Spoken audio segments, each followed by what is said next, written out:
नमस्कार, कैसे हैं आप लोग। तो हमारा आज का जो टॉपिक है वो आइसोमॉर्फिज्म वाला टॉपिक है। हमारा होमोमॉर्फिज्म वाला टॉपिक चल रहा था जिसमें उसका इंट्रोडक्शन और एग्जाम्पल पार्ट आ चुका है। फिर उसके बाद उसकी थ्योरम्स आ चुकी हैं। अब उसका तीसरा पार्ट आ रहा है, मतलब वो उसी का लिंक है। होमोमॉर्फिज्म का तीसरा पार्ट आज चलेगा आइसोमॉर्फिज्म। तो इस आइसोमॉर्फिज्म वाले टॉपिक में आज के दिन हम लोग उसका इंट्रोडक्शन और एग्जाम्पल लिखेंगे और फिर अपना टॉपिक फिनिश करेंगे। अगर कोई थ्योरम्स बनेगी तो वो नेक्स्ट वीडियो में आएगी, और अगर कोई नहीं बनती होगी तो फिर ये वाला टॉपिक हमारे यहाँ फिनिश हो जाएगा। तो चलिए आज हम अपना इसका इंट्रोडक्शन और एग्जाम्पल देखते हैं। लेकिन यहाँ पर आइसोमॉर्फिज्म बताने से पहले थोड़ा सा मैं बताना चाहूंगा कि आपको फंक्शन का वन वन मतलब वन वन फंक्शन के बारे में और ऑन टू फंक्शन के बारे में पता होना चाहिए। अगर आपको पता है, सीधा आइसोमॉर्फिज्म देखना है तो डिस्क्रिप्शन में टाइमिंग दी हुई है, सीधा वहां पे क्लिक करें और आइसोमॉर्फिज्म से स्टार्ट करें। लेकिन अगर आपको नहीं पता तो चलिए मैं यहाँ पर बता देता हूँ। मैं रिपीट कर दूं, मैं पूरा डिटेल में नहीं बताऊंगा क्योंकि वो पूरा बताना तो करीब 1 घंटे का है। मुश्किल से 2 से 3 मिनट में मैं क्या करूंगा, अपने वन वन और ऑन टू टॉपिक को फिनिश करूंगा, जो कि यहाँ पे बताऊंगा। ये समझ आया? देखिए किस तरीके से कोई भी फंक्शन वन वन तब होता है। दोबारा रिपीट करूं मैं, कोई भी फंक्शन आपके पास वन वन फंक्शन तब होता है जब इनपुट की हर एक वैल्यू के लिए एक यूनिक आउटपुट मिल जाए आपको। इनपुट की हर एक वैल्यू के लिए मैं दोबारा रिपीट कर दूं, मैं यहां पे बताऊंगा तो आपको प्लीज कोशिश करिएगा कि इनपुट की हर एक वैल्यू के लिए आपको एक आउटपुट मिल जाए। इसका मतलब जैसे मान लीजिए आपके पास ये कुछ अलग अलग क्वांटिटी के इनपुट है, तो हर एक इनपुट के लिए एक यूनिक आउटपुट मिलना चाहिए, और वन एंड ओनली वन, सिर्फ एक ही यूनिक आउटपुट जरूर मिलना चाहिए। मतलब इस वाली क्वांटिटी का रिलेशन इससे हो जाए कुछ, इस वाली क्वांटिटी के रिलेशन के लिए एक यूनिक होना चाहिए, इस वाली क्वांटिटी के लिए एक यूनिक होना चाहिए, और इस वाली क्वांटिटी के लिए भी एक यूनिक ही होना चाहिए। हर एक एलिमेंट का, अगर एक ही एलिमेंट का यूनिक रिलेशन आपको मिल रहा है, मतलब एक यूनिक एलिमेंट रिजल्ट में मिल रहा है, तो वो आपका वन वन होगा। ये आपको समझ आया? क्योंकि मैं बिल्कुल यहाँ पे बता रहा हूं, तो प्लीज अगर आपको नहीं पता, डिटेल में पढ़ना है, तो फिर आप अनदर वीडियो देखिए। मैंने तो अभी नहीं बनाई है वन वन ऑन टू की, क्योंकि वो 11th का टॉपिक है और अभी हमारा बीएससी का कोर्स चल रहा है। लेकिन हाँ, आपको पता होना चाहिए काफी अच्छे से। तो नहीं पता तो प्लीज किसी दूसरे की वीडियो देख लीजिए, पूरा भंडार भरा हुआ है, सर्च मारिए आ जाएगा। तो वन वन के लिए एक यूनिक एलिमेंट का एक यूनिक रिजल्ट मिलना चाहिए। और ऑन टू का मतलब ये होता है कि जो ये आपका कोडोमेन होता है, कोडोमेन का हर एक एलिमेंट, मैं दोबारा रिपीट कर दूं, कोडोमेन के हर एक एलिमेंट के लिए कोई ना कोई रिजल्ट प्री इमेज जरूर होनी चाहिए। अगर आपने सिर्फ इतना दिखा दिया कि x के हर एक एलिमेंट के लिए y का हर एक एलिमेंट जरूर एग्जिस्ट करता है, और y के हर एक एलिमेंट के लिए x का हर एक एलिमेंट जरूर एग्जिस्ट करता है, तो आप कह दोगे कि वो वन वन है क्योंकि x के एलिमेंट के लिए y आपको मिल रहा है, और कह दोगे ऑन टू है क्योंकि y एलिमेंट के लिए आपको हर एक y के एलिमेंट के लिए कोई ना कोई उसकी प्री इमेज x आपको जरूर मिल रही है। अगर आपने ये दिखा दिया तो आप यहाँ पर वन वन ऑन टू कह दोगे। लेकिन तरीका करने के लिए देखिए इस तरीके से करोगे। मैं दोबारा रिपीट कर दूं, मैं यहाँ पे पढ़ा रहा हूँ बिल्कुल, वरना इतने ऐसे बताऊंगा तो कोई भी बंदा डिसलाइक करके चला जाएगा।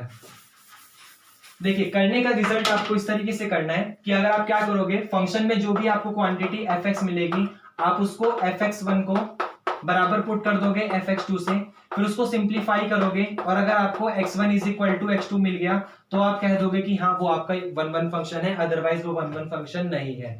इसी तरीके से ऑन टू के ऊपर बात करोगे तो आप क्या करोगे, fx को y से, ये तरीका है करने का, ये तरीका है करने का, आप fx को y से रिप्लेस करोगे। ये समझ आया? यहां से x की वैल्यू निकालोगे, fx को y से रिप्लेस करोगे, x की वैल्यू निकालोगे, फिर x की वैल्यू निकालने के बाद क्या, जो भी आपके पास x की वैल्यू आएगी, ये समझ रहे हो आप? या तो एक काम कर लो, इस पूरी की पूरी क्वांटिटी का डोमेन चेक कर लो, इस पूरी की पूरी क्वांटिटी का डोमेन चेक कर लो। अगर ये पूरा का पूरा डोमेन उस कोडोमेन के इक्वल आ गया, फंक्शन के कोडोमेन के इक्वल आ गया, मतलब b के इक्वल आ गया ये पूरा का पूरा डोमेन, तो आप कह दोगे कि वो आपका कौन सा फंक्शन है, ऑन टू फंक्शन है, अदरवाइज वो ऑन टू फंक्शन नहीं है। आप इस तरीके से कह सकते हो। ये समझ आया? मतलब जिस तरीके से भी, और 2-3 केस है मेरे पास ऑन टू चेक करने के लिए, तो वन वन और ऑन टू के बारे में नॉलेज होनी चाहिए।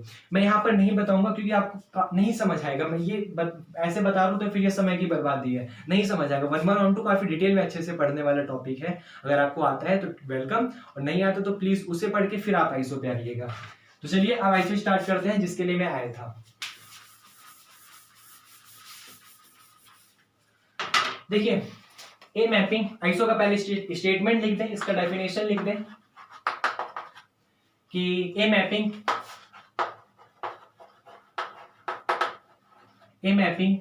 f such that G1 to G2, F such that G1 to G2 is called an isomorphism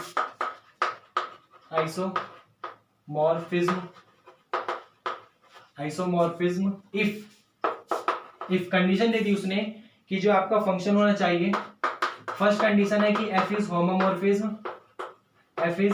homomorphism, उसके बाद सेकंड कंडीशन उसने दे दी कि f इज 1 f फंक्शन जो होगा वो 1 होना चाहिए। थर्ड कंडीशन उसने दे दी कि f इज ऑन टू, जो फंक्शन f आपका है वो ऑन टू होना चाहिए। और अगर किसी भी फंक्शन ने ये तीन कंडीशन सेटिस्फाई कर दी, कौन कौन सी, कि वो फंक्शन होमोमॉर्फिज्म भी हो गया। होमोमॉर्फिज्म कैसे होगा, इसे हम लोग पार्ट 1 में पढ़ चुके हैं। वो फंक्शन आपका 1 भी होगा। 1 के लिए मैं बता चुका हूं, आप प्लीज रिजल्ट देख लीजिएगा, आपको अच्छे से 1 ऑन टू आना चाहिए। वो आपका फंक्शन 1 हो जाए और वो फंक्शन आपका ऑन टू हो जाए। अगर ये तीनों कंडीशन सेटिस्फाई हो गई, होमोमॉर्फिज्म वाली, 1 वाली और ऑन टू वाली, तो वो आपका आइसोमॉर्फिज्म हो जाएगा, अदरवाइज वो आइसोमॉर्फिज्म नहीं होगा। अब देखिए छोटी सी चीज है, मतलब अलग अलग ऑथर वाली बात है भाई, कि अलग अलग ऑथर है, अलग अलग नाम है। मैं आपको छोटी छोटी चीजें बता दूं।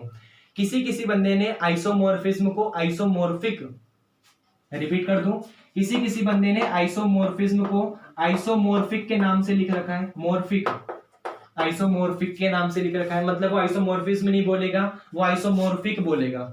ये समझ आया? अगर वो आइसोमॉर्फिज्म, ये आपको समझ आया? अगर वो आइसोमॉर्फिज्म बोलता भी है, अगर वो आइसोमॉर्फिज्म उसको बोलता भी है, तो वो यहाँ पर ऑनटू वाली कंडीशन छुपा देगा। वो ये कहेगा कि कोई भी फंक्शन आपका आइसोमॉर्फिज्म तब होगा जब आपका वो फंक्शन 1 भी हो, और जब आपका जब वो फंक्शन आपका 1 भी हो और होमोमॉर्फिज्म हो। ऑनटू की कोई बात नहीं करना। ये आपको समझ आया? अलग अलग ऑथर अलग अलग वाले नाम है, लेकिन मैक्सिमम कंडीशन में एग्जामिनेशन पर्पज से, चाहे वो आपका DU वाला हो, चाहे इग्नू वाला हो, चाहे CCS वाला हो, तीनों कंडीशन में आपको आइसोमॉर्फिज्म वाला केस ही मिलेगा। ये समझ आया? कोई दिक्कत तो नहीं है? दोबारा रिपीट करूं, तीनों कंडीशन में आपको आइसोमॉर्फिज्म नाम का टॉपिक ही, सब्जेक्ट ही मिलेगा। ये समझ आया? लेकिन अगर आप कोई अलग, मतलब जैसे मान लीजिए ना कि हम लोग क्या करते हैं, एक बाहर के जो आउटसाइडर होते हैं उनकी बुक, जो रीडर होते हैं उनकी बुक पढ़ते हैं, तो उस वाले रिजल्ट में हम लोग आइसोमॉर्फिज्म की जगह वो आइसोमॉर्फिक देगा।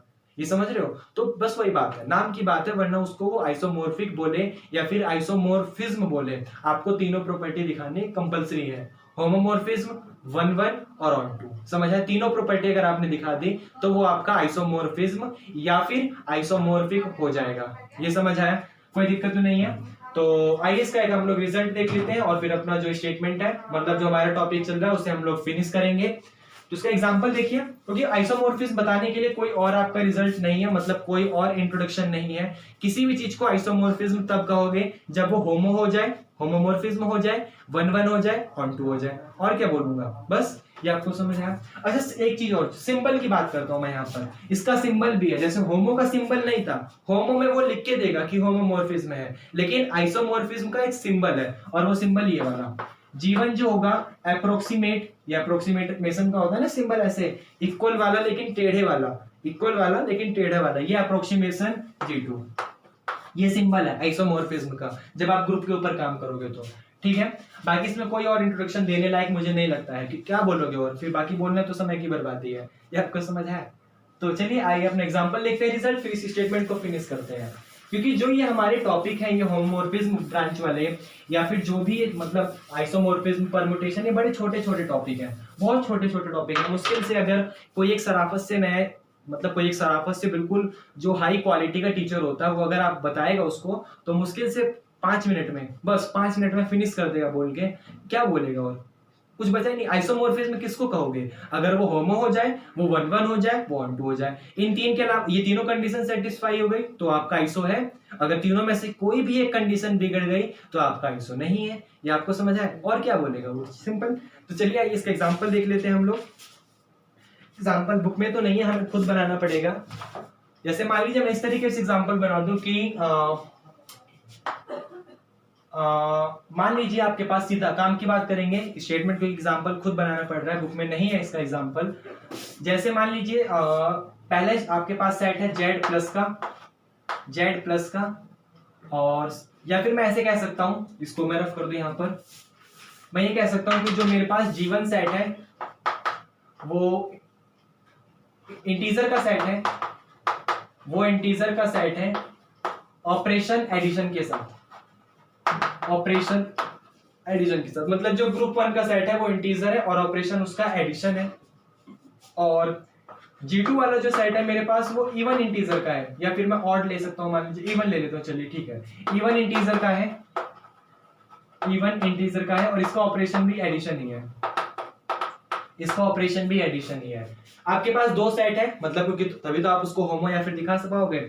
आपके पास दो सेट है, एक है G1 जो कि इंटीजर का है और उसका ऑपरेशन एडिशन है, और एक अनदर सेट है G2 जिसका जो एक सेट मतलब इवन इंटीजर का है और उसका ऑपरेशन एडिशन है। ये आपको समझ आया। फंक्शन मान लीजिए वो fx is equal to 2x type का देता है, fx is equal to 2x type का आपको फंक्शन देता है, और कुछ क्वेश्चन में बताने के लिए fx is equal to 2x type का देता है बस। तो आपको ये बताना है कि ये आइसोमॉर्फिज्म होगा, चेक करना है। चलिए देखते हैं। देखिए सबसे पहले आइसोमॉर्फिज्म चेक करने के लिए मान लीजिए आपको सबसे पहले होमो चेक करना पड़ेगा। होमो के लिए आपको ये दिखाना पड़ेगा, क्योंकि दोनों केस ऑपरेशन एडिशन वाले ही हैं, इसलिए आपको ये दिखाना पड़ेगा कि जो fa प्लस का b है वो बराबर होगा fa प्लस का fb के। आपको ये दिखाना पड़ेगा वो बराबर होगा fa प्लस का fb के, जहां पर फंक्शन आपका क्या है 2x है। इसका मतलब जहां जहां फंक्शन में x लिखा होगा वहां वहां आप क्या रखोगे, a प्लस का b रखोगे। ये समझ आया। तो आपके पास आ जाएगा fa प्लस का b इज इक्वल टू, ध्यान से देखिए 2 इंटू में, यहां पर भी तो x है, इसका मतलब अगर आपने यहां पे x को a प्लस b से रिप्लेस कर दिया तो यहां पर भी तो x को a प्लस b से रिप्लेस करोगे, तो ये आपके पास आ जाएगा 2 के अंदर a प्लस का b। ये समझ आया। अब इसको सिंप्लीफाई करिए और सिंप्लीफाई करते करते यहां तक आपको पहुंचना है। अगर आप पहुंच गए तो आपका होमो होगा, होमोमॉर्फिज्म होगा, और अगर आप नहीं पहुंचे तो आपका होमोमॉर्फिज्म नहीं होगा। देखिए इसका मल्टीप्लाई कर दूंगा अगर मैं, तो ये मिल जाएगा मेरे को 2a प्लस का 2b। ये समझ आया। अब थोड़ा सा ध्यान से सोचिए कि यहाँ पर अगर आपका fx is equal to 2x है तो यहाँ पर आपको 2a मिल रहा है। 2a मिलने का मतलब है कि जहां जहां x लिखा था वहां वहां अब आपने a लिख दिया। इसका साफ साफ मतलब ये है कि अगर वो 2x को fx से रिप्रेजेंट कर रहा है तो वो 2a को fa से रिप्रेजेंट करेगा। ये समझ आया। उसी तरीके से 2x का मतलब अगर fx था तो अगर 2x को वो fx से रिप्रेजेंट कर रहा है तो 2b को वो fb से रिप्रेजेंट करेगा। ये समझ आया। और आप ध्यान से देखिए, आपको यही तो प्रूफ करना था यहाँ पे, समझ आया। तो इसका मतलब होमो तो होगा, कोई दिक्कत तो नहीं है। दूसरा क्वेश्चन आता है कि क्या ये 1-1 होगा। तो 1-1 होने के लिए आपको दिखाना पड़ेगा कि fx1 बराबर आप fx2 लोगे, और अगर आपने दिखा दिया कि x1 भी x2 के बराबर है तो आप कह दोगे कि हाँ 1-1 होगा। तो ध्यान से देखिए, आप क्या करोगे, fx1 is equal to fx2 लोगे, fx1 is equal to fx2 लोगे। ये समझ आया। इसका मतलब यहाँ पे x लिखा हुआ है तो यहाँ पर x1 लिखा हुआ है, तो आप x को रिप्लेस कर दोगे x1 से, तो यहाँ पर भी x रिप्लेस हो जाएगा x1 से, तो ये बराबर आ जाएगा 2x1। ये समझ आया। यहाँ पर भी x लिखा हुआ है, यहाँ पर भी x2 लिखा हुआ है, तो आप x को रिप्लेस कर दोगे x2 से, तो ये बराबर आ जाएगा 2x2 के। ये भी समझ आया। अब आप ध्यान से देख सकते हैं कि यहाँ पर 2 कैंसिल हो जाएगा बाय लेफ्ट कैंसिलेशन, क्योंकि ग्रुप है ये, तो लेफ्ट कैंसिलेशन कैंसिल होने पर आपको मिल जाएगा x1 is equal to x2। और आपको ये कंडीशन मिल गई, इसका मतलब ये 1-1 भी है। ये आपको समझ आया। और तीसरा स्टेटमेंट देखिए ये है, सॉरी हाँ थर्ड ऑन टू के लिए, क्योंकि ये ऑन टू के लिए चलेगा, ये 1-1 के लिए था और ये वाला होमो के लिए था। तो ऑन टू के लिए ये रिजल्ट चलेगा कि आप fx को y के इक्वल पुट करोगे, वहां से x की वैल्यू निकालोगे। मैं एक एक लाइन समझाता हूँ। देखिए आपने अगर समझा भी होगा किसी अनदर बंदे से, क्योंकि मैंने अभी 1-1 ऑन टू के बारे में नहीं बताया, उसके बारे में काफी डिटेल में पढ़ना है हमें, काफी डिटेल में, मुश्किल से 1 घंटे से ज्यादा की वीडियो जाने वाली है, वो हमने नहीं पढ़ा है, वो 11th का टॉपिक है, हम लोग बीएससी का कोर्स अभी चला रहे हैं, तो इसलिए आपने कहीं ना कहीं से तो पढ़ा होगा। तो देखिए क्या किया होगा कि आप fx को y से रिप्लेस करोगे, मतलब जहां fx लिखा है उसको y लिखोगे। fx का मतलब क्या है, 2x है, तो आप 2x is equal to y लिख दोगे, simple 2x is equal to y लिख दोगे और यहां से x की वैल्यू निकालोगे। तो आप जानते हो अगर 2x is equal to y है तो x की वैल्यू क्या आ गई, y/2 आ गई। ये आपको समझ आया। आपके पास x की वैल्यू क्या आ गई, y/2 आ गई। अब जो x की वैल्यू है उसे उठा के फंक्शन में रखिए, दोबारा बोलूं, अब जो x की वैल्यू है ये y/2 उसे उठा के फंक्शन में रखिए, और अगर आपको सेम टू सेम y के बराबर मिल जाता है तो आपका फंक्शन सेटिस्फाई होगा। मतलब आपको fx is equal to y के बराबर मिल जाता है, y के बराबर कहां गया, हाँ y के बराबर मिल जाता है तो आपकी कंडीशन सेटिस्फाई होगी। या फिर fy is equal to x के ऊपर, तो आप सिंपल से ये बात है कि आप x is equal to y/2 उठा के फंक्शन में रखोगे। फंक्शन में रखने का मतलब यहाँ पर जैसे ही आप x की जगह y/2 रखोगे ये हो जाएगा f y/2 is equal to 2 into में, यहां पर भी तो आप x की जगह y/2 रख दोगे। ये आपको समझ आया? और आप देख सकते हो यहाँ पर ये 2 से 2 कैंसिल हो जाएगा। ये आपको समझ आया? f y/2 का मतलब क्या था, x था, तो आप इसको लिख सकते हो f x is equal to 2 से 2 कैंसिल हो गया तो क्या बचा y, और जैसे ही आपका f x is equal to y आ गया आप कह दोगे कि ये ऑन टू होगा। इसका मतलब आप देख सकते हो कि ये वाला function f x is equal to 2x वाला,